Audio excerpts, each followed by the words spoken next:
Um, alright, hey everyone. This is Glenn. You may know me by Lunar Metal. I play for Invictus Gaming's R6 team, and I'm here with just an update on our situation before we head to Sweden. So our flight's in less than 24 hours, and we've just finished our last set of scrims before we fly off, and till now we still don't know for sure whether Jeremy or Hysterix will be able to go to Sweden or not. But the odds are really really slim. So yeah. Um, so I just want to update everyone on the situation and maybe give some insight into as to why almost every event we have difficulty in just getting the roster over to the major, and just the fact that we could have went twice this year was, it's already incredibly lucky for us. So yeah, back in Paris, Speakeasy, he almost couldn't go because his exams, um, his final exams actually clashed with the dates for the tournament, and we had to do a lot of things like correspond with a lot of people with the education board and stuff, and I had to personally go down to speak to his teacher, his principal, and meet them along with his parents to go through a lot of trouble basically just to um get Martin there. And fortunately he could end up going, um and it was the same thing with Jordan in Mexico. Again, it was exams clashing with tournament dates. I don't know why we're so unlucky. Oh, and like the 2 3 week quarantine that we have because of COVID didn't help either. So yeah, it's always tough. It's always tough trying to get us to play. I mean, to just get to the venue, right? And with Hysterix, I think this was probably the toughest problem of all because it involved NS, or national service, if you're not Singaporean. So basically, Jeremy is serving his 2 year national service. He has been for the past year and about 10 months now. He's part of the police force, and he'll ORD in, I think, sometime January next year, so really soon. So what he's been doing is whenever we have any major event overseas, or basically whenever we have to travel, he would have to take his leave. And for those of you that don't know, NS men or national servicemen, NSF, we all get 14 days of leave per year. So for people like Jeremy, Hysterix, and even Yasera back then, they have never taken a single day of leave throughout the NS for personal reasons. It's always for competitive, tournament reasons and stuff like that. So yeah, for Hysterix, he actually used up almost all his leave um, for Paris and for Mexico, because of quarantine and stuff. So there was just no. It was very difficult for his superiors, his officers, to let him go this time because by right you're not supposed to go overseas if you run out of leave, especially with an NSF. So long story short, there are certain I don't know what you call it, like policies or precedents that will let you go overseas, but unfortunately, esports or Rainbow Six Siege basically doesn't qualify as one of them, and we've tried appealing to many different bodies actually. Just to name a few, like the Singapore Esports Association, the Ministry of Home Affairs, MCCY, which is the Ministry of Culture, Community and Youth, or something like that. And we've even spoken to two different MPs. MPs are members of parliament, which is basically the your representative for your own constituency in back home in Singapore. So we've really I can confidently say that we've expanded all our options, and if it's just not meant to be, it's not meant to be lah. That being said, I really like to thank IG a lot. Jimmy, Moon, Max, because you guys have really helped, like gone way beyond what's needed to try and help get us to the event, to Sweden. And I'm just sad that it didn't work out, but at least we tried our best. And yeah, I think this major would have been really important for us. So it's really a shame that we can't go. It's our last chance to qualify for SI. We needed like a top 8 finish, and we were coming in pretty strong, pretty confident that this will be the time that we can get out of groups. So for Hysterix to not be there, it can be quite demoralizing lah.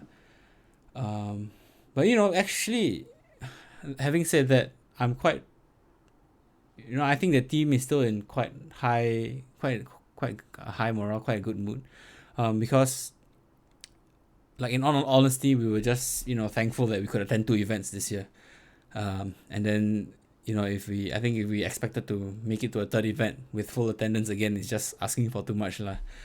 Yeah, we just really appreciate that. We've had quite an eventful year, a lot of downs, a lot of ups. But yeah, unfortunately this time I really don't think that there's any way to get Hysterix to Sweden, and so we're gonna be having to play with Gig instead. That being said, we're not giving up, not by any means. We've scrimmed with him 4 or 5 days now, and Gig is doing much better than I expected, or much better than anyone expected really. He's quite a demon. So yeah, we will still be playing the Sweden major and giving it as much as we have. So yeah, talking about the situation with Hysterix, I kind of want to segue a bit into talking about esports in Singapore in general, and hence the title of this video, why you probably won't make it in Singapore. So yeah, let me just. So for those of you that don't really know what it's like to be a young Singaporean male, basically you get called up for enlistment the time you're 18, right? So let me just find a better way to illustrate this. So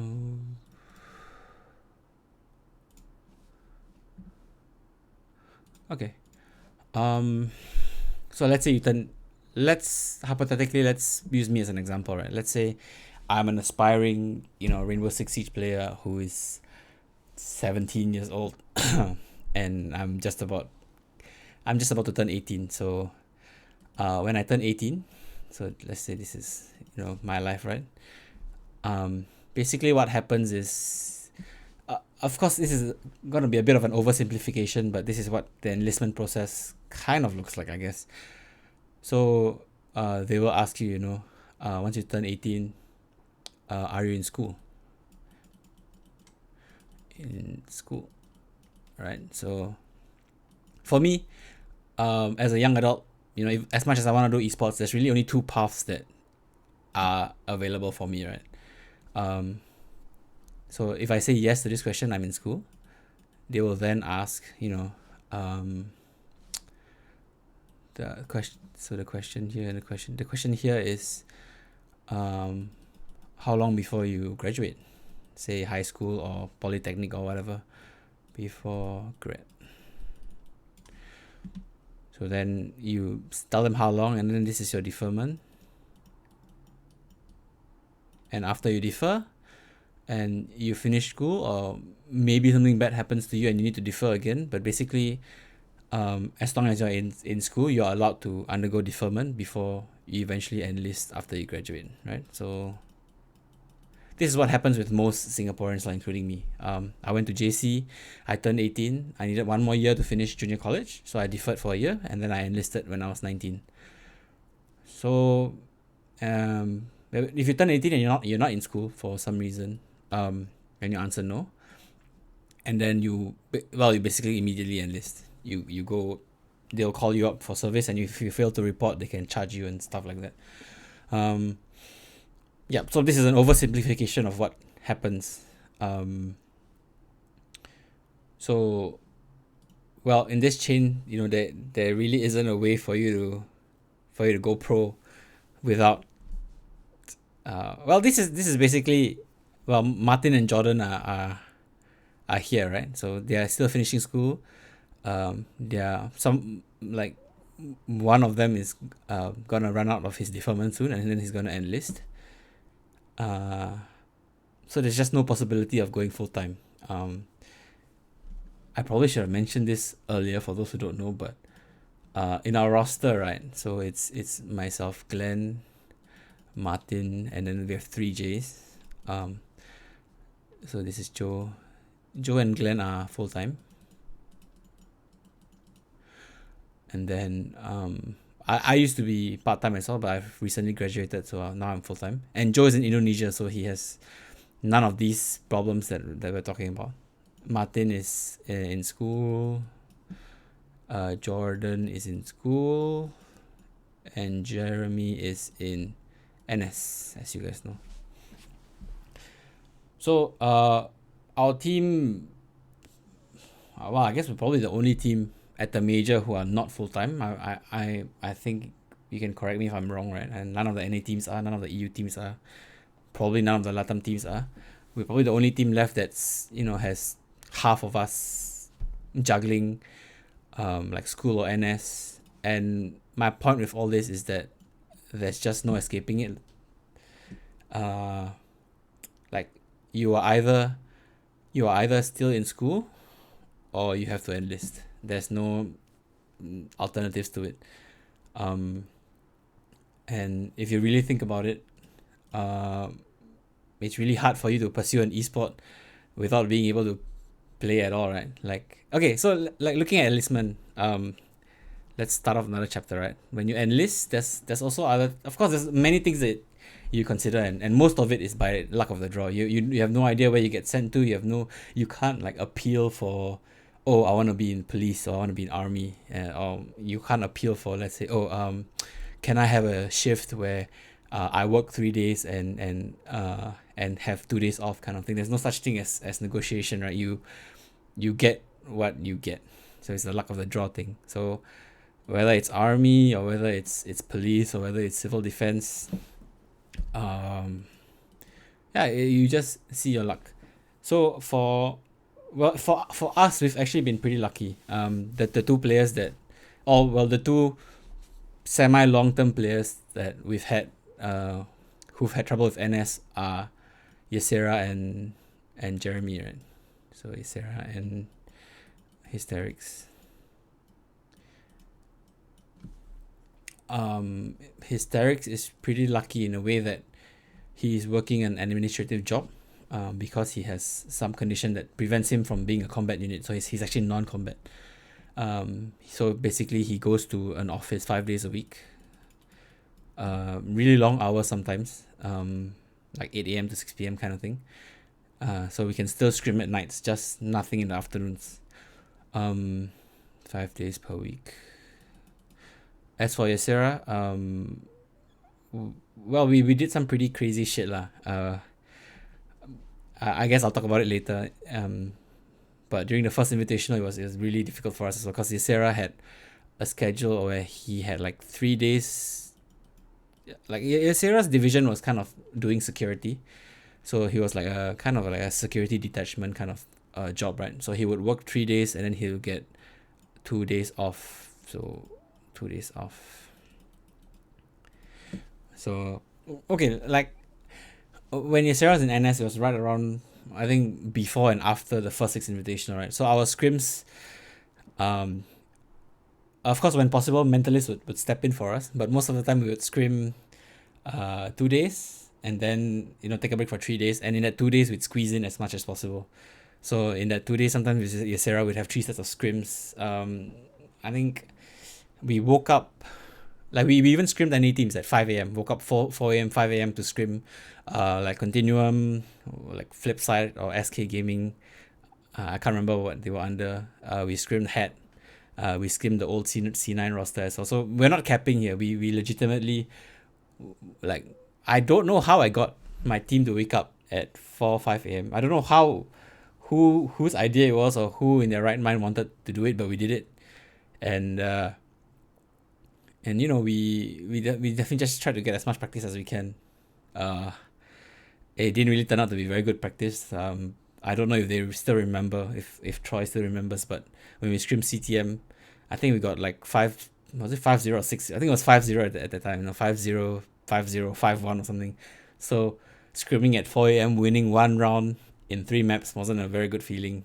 And then Uh, yeah, we wake up early, take a break, and then have a nap, have an afternoon scrim, take another break, and then a night scrim, and then at night Yasser would scuttle off back to camp, and while he's in camp he would be like doing a lot of VOD reviews and just doing a lot of image training, I guess, because if you can't play, the least you could do, the most you could do, sorry, not the least, the most you could do is try and visualize the game and try and play it.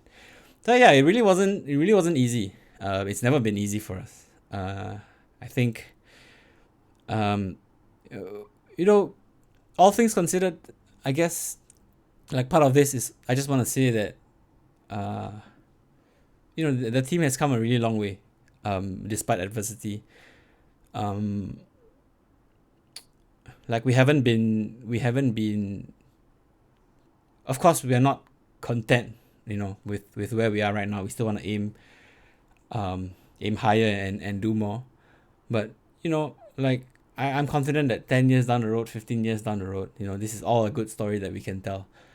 Um, with how crazy our lives are, and the fact that we can participate in a tier one competition multiple times in a year with this kind of schedule and commitments is just I'm proud of this team, and I hope that the rest of my teammates share my sentiment. Yeah, so even though we are, it's really sad that I won't give up just yet, but we probably won't qualify for SI by points alone. We probably have to go through the qualifiers. Um, don't worry about it too much, I guess. Like, try and enjoy the event at least. Make memories, and I think that's what's important for me. Of course, I want to win. Of course, I want to um justify the amount of time and hard work that I've spent on this game, and prove that something can come out of it. But um, there's another side of me that knows just being in Sweden and experiencing the event and just make memories. Hang out with your teammates, meet other people, uh, who are like-minded like you, who are young and passionate and driven like all of us, and just have a blast. It's not always just about the competition and winning. Um, yeah, it's really important. I think this video is getting a bit long. I've kind of rambled pretty long, but yeah, going back to the topic of this video.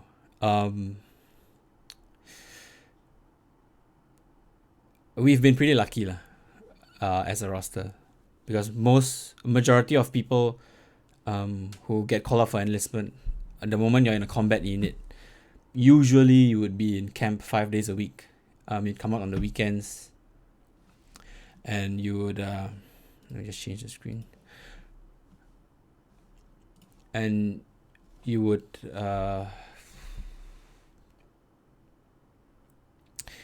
basically have no time at all to play. And well, I just don't see a viable way for someone.